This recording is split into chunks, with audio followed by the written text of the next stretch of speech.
This is Hidden Killers Week in Review. A look back at the most prolific stories of the week. This is Hidden Killers with Tony Brueski. Here now, Tony Brueski. See something, say something. What were the early warning signs? How could Bryan Kohberger have been prevented? That's a great question because there were a lot of warning signs. There were a lot of social cues that this was not a man in his right mind. But what do you do when there's all the signs? You can't just go arrest somebody for being icky and weird. So what do you do? What do we do as a society for folks like this? Because we're seeing so many of them. We're seeing so many of them in the news where, everybody warned everybody. Parents were aware, families aware, friends aware, society is aware that this could potentially be a monster. Unless you're going to have somebody watching that person 24/7 or lock them away against their will, I don't know what you do. We're going to go through all of the stuff, all the warning signs of Bryan Kohberger that have just been revealed. I welcome your comments in the comment section on YouTube. If you're not there already, just search Hidden Killers with Tony Brueski and press subscribe as well. Because there's a lot. There's a lot of weirdness to Kohberger, a lot of uncomfortable, a lot of this guy is going to do some horrible stuff. But we don't arrest people. We don't stop people for crimes that we think they might commit, and that's a good thing. We don't want to live in a society like that. But what do we do with folks like this? He walked into Pullman in late August, like any other first-year doctoral student. New backpack, new building, that mix of ambition and nerves you can smell on a grad student in the first week. If you don't know any better, you'd think Bryan Kohberger was just another criminology kid trying to make his way. But inside that department, the temperature shifted almost immediately. People started whispering, first cautiously, then constantly, because it wasn't one weird comment or an awkward interaction. It was a pattern that gathered speed. The way he focused on women, the way he talked to them, the way he seemed to enjoy making them small. Before Labor Day, he was even out of the rear view. The first formal complaint was on record. By Thanksgiving, there were a dozen more. At least 9 complaints appear in the department's logs. Broader interviews collected by police tally 13, and we're going to go through all of them. Either way, the picture is the same. People inside Washington State University's criminology program felt uneasy and, in some cases, unsafe around Bryan Kohberger. What bothered them wasn't a single dramatic blow-up. It was the drumbeat. A professor assigned to help shepherd the new cohort said her calendar started filling with conversations she didn't expect to have. Not about coursework, but about Bryan. His comments, his conduct, the way he'd hover and stare at basic boundaries as if they were optional. She told investigators he would sometimes step into the shared office where several female grad students worked and physically plant himself in the doorway. She once heard a student say, "I really need to get out of here," and had to intervene so the woman could leave. He had no clue. Standing there in that doorway. Or did he have a clue? And he was wielding that dark power he had of intimidation and fear. The same professor said the department was spending an uncomfortable amount of time discussing him in disciplinary meetings. And when those meetings ended, more notes rolled in. Students called his behavior sexist and creepy. Colleagues saying his condescension towards women wasn't a bad day, it was a baseline. If you want the granular detail, listen to the people who were on the receiving end. A divorced woman in the program told police he dismissed her as broken. A deaf classmate recalled being asked straight-faced if she would be comfortable procreating, given her disability. Others described him standing too close, leaning over women in ways that felt less like proximity and more like pressure. I want to note one thing on the procreation end of things, because this seems to be a bizarre affect of Bryan Kohberger. He also went on that Tinder date, remember? And said, "You have good birthing hips?" This is a man that seems to be very obsessed with natural process in some way, shape, or form. Would you feel good procreating, the terminology, because of your disability? That's not Hitlerish or anything. Female-led classes turned into a running bit of tracking. Classmates literally kept a board to note how often he showed up late to courses taught by women. A male grad student said he got verbally kidnapped in the parking lot, trapped in a 3-hour monologue in which Bryan bragged about that he could pick up any woman he wanted. And by September, weeks into the term, his reputation had already calcified as being a douche, as one classmate put it. These aren't internet rumors. They come out of interviews compiled by detectives and reflected in unsealed summaries, the kind of paper trail you wish you didn't have that existed. The ugliest line threads through the youngest person in the building. A 19-year-old undergraduate who worked in the department told police he kept peering at her office, boxing her in when she tried to leave, and push past the word no like it wasn't there. When she mentioned she was seeing a woman, it didn't slow him down. She began getting escorted home by a boss. Precautions you take when your gut is telling you this isn't just social awkwardness. A neighbor of hers reported seeing someone right outside her window. Later, the student learned Bryan lived nearby. The effect was cumulative, not a single incident to explain away, but a sequence you can feel in your body, cornered at work, watched at home, never sure when. You're around a blind hallway and will find him standing there, waiting for you. Inside faculty offices, the talk got sharper. One professor experienced enough to recognize predators long before they're charged with anything, and warned colleagues that if this man ever stood at the front of a classroom, the story would end with an essay and stalking. She urged the department to cut his funding to push him out. In the same packet of interviews, she told investigators about a reported break-in at a female grad student's apartment that fall, with perfume and underwear taken, an incident that, to her, fit too neatly with what she feared he was. In the graduate halls, people traded a phrase that seemed to relish sexual burglary. His self-described research interest. Was it a detached academic label, sexual burglary? Or a window into fantasy? Peers speculated openly that he might be an incel. This wasn't the campus rumor mill. It was the climate of a department writing down what it had seen and was trying to keep the floor from tilting under their feet. When the complaints stacked high enough, the school pulled a lever you rarely see. Mandatory discrimination training for the first-year doctoral cohort. On November 8th, 2022, according to the interviews 5 days later, the murders in Moscow, you don't have to weave a conspiracy board to see why timelines make people's stomachs drop. The same students who had been told to sit through a training because of his comments now watched news alerts about 4 young lives slashed from a neighboring campus. Then they watched him walk back into their classroom. That's a moment that tends to freeze people in their retelling. The way he looked when he returned from Thanksgiving break. Injuries. These are not rumors. Specific descriptions. A classmate sitting 3 feet away clocked bruised knuckles, a wash of redness halfway up the back of his left hand, and a distinct cut on his ring finger.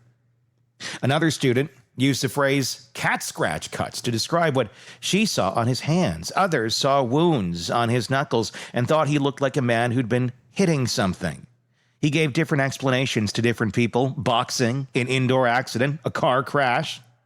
And he started wearing a puffy jacket in classes like he'd suddenly gotten cold. That detail sticks because it reads like a person trying to hide the map of what happened across his forearms. The signs were there. It is kind of amazing to me that after there were these homicides and Kohberger's driving this white car that people are looking for, and all these students saw all of these undisclosed marks, bizarre marks that he has different stories for, that there wasn't a red flag and a target put on him early on. But you're talking about students. You're talking about young people. You're talking about young people who are extremely inexperienced in life and questionable circumstances and scary situations. You had the girls who didn't call 911 for how many hours, and people trying to understand that way of thinking. I think that's how you need to look at this as well. There's a different mindset, it seems, with a lot of young people on what to do with this sort of information. And unfortunately, it leads to social media and it leads to telling friends. It does not always lead to telling the people who can do something. But even if you did do something, even if you said something, see something, say something, like we're always told to do, maybe these young people have had enough of doing that and being ignored that it means absolutely nothing anymore to them because it never meant jack shit to them throughout their entire existence. Just as it doesn't mean anything to most of us anymore, who have said something as well, who used to live in a society where when you did say something, things usually occurred. Things were looked into. Now it's just a slogan, a bumper sticker. We see at airports. We throw around school campuses. We tell young women. And when they've said something, nothing ever happens. So what do you expect out of these young students at this moment in time, really? If you're wondering whether any of this lines up with the violence inside that house, the Unsealed records say Xana Kernodle fought hard. Investigators read about defensive wounds and cast-off blood that signaled an intense struggle in the room where she died. The point isn't to be graphic, it's to understand why a man might show up with shredded skin across his knuckles and a cut on his ring finger days after 4 young people were murdered. And nobody thought to look there. Even his own posture shifted. Classmates noticed he stopped bringing his phone to class after the killings, looked more disheveled, and seemed determined not to join the conversations every other person on campus was having about the murders. One student eventually called the tip line to report having seen him with bloody knuckles shortly before the attacks. Or shortly after the attacks, I should say. And in a moment that still makes people's voices drop, he supposedly commented that whoever committed the crime must have been pretty good. And maybe a one-and-done event, like a criminology post-mortem, stripped of empathy. Must have been pretty good. Maybe a one-and-done. As the guy with stripped knuckles, days after this, driving the car they're searching for, says aloud. The number of complaints can feel abstract, so it's worth slowing down and showing you how they sound in the raw. Reports of outspoken, discriminatory comments, homophobic, xenophobic, misogynistic, get written off sometimes as personality flaws. But when those words are paired with proximity, his habit of standing too close, leaning over the shoulders of women, blocking their path to the door, the behavior stops living in the hypothetical. A woman staring at her keyboard while feeling someone's breath at their shoulder is not debating theory. She's trying to keep her pulse at a manageable clip. Another student describing a 3-hour hallway monologue isn't looking to make news. He's telling you what it feels like to be trapped in a conversation with a man who needs you to know he can dominate a room the way he believes he can dominate a woman. When these stories are told in isolation, you can argue about interpretations. When they arrive 13 times in 3 months, the argument withers. There's also the part nobody wants to admit out loud. Plenty of people with tenure and titles saw it. The professor's warning, mark my word, reads today like an alarm bell. Everybody heard and nobody could unmuffle. She said plainly, in a few years, with a doctorate and a classroom, he'd be the kind of teacher who gets exposed for essay and stalking. And it didn't take a few years. You can chalk that up to hindsight if it makes you feel better, but her words were on paper weeks before the murders. She even urged a concrete step, cutting his funding, getting him out, close the door, which they eventually did. Bureaucracies don't move that fast, though. Committees meet, calendars filled, guidelines are reviewed, and while the machine does what it does, people keep taking the long way around the hallway where he might be standing. The detail that rattles is how ordinary the days looked from the outside. He still showed up to class. He still sent emails, oblivious to everyone around him. A professor recalled him arriving incredibly late on November 15th, then firing off a message 2 days later about not being there, and on the 18th switching his car registration from Pennsylvania to Washington. Kinds of everyday administrative moves that mean nothing on their own but look different when context arrives. There's even a note in the records about a selfie taken hours after the murders. You know that one. Arms covered. Questionable fingers. One more breadcrumb people wish didn't exist. Stack that next to a puffy jacket and the raw knuckles, and it stops feeling like coincidence. It reads like a man trying to cover a map. Students remember he changed after the killings in ways that feel obvious once you've seen someone cross a line. The phone line, or the phone left behind, the careful avoidance of case chatter, the disheveled look that says sleep is an issue, the offhand clinical compliments about a killer's skill as if this were a paper to grade, not a house ripped open with a knife and fellow students massacred.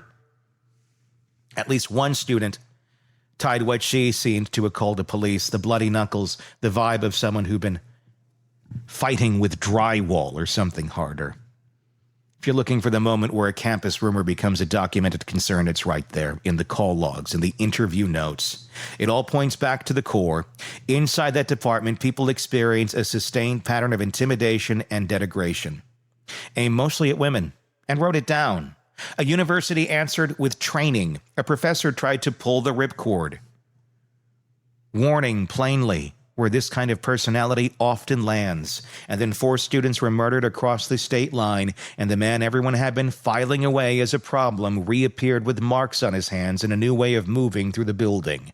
You can call it hindsight bias if you need a blunt edge, but the paper trail existed before the bodies were found. That's the part that keeps you awake. The warnings were not invented after the fact. They were already stamped with dates. But look what they were trying to do within the school.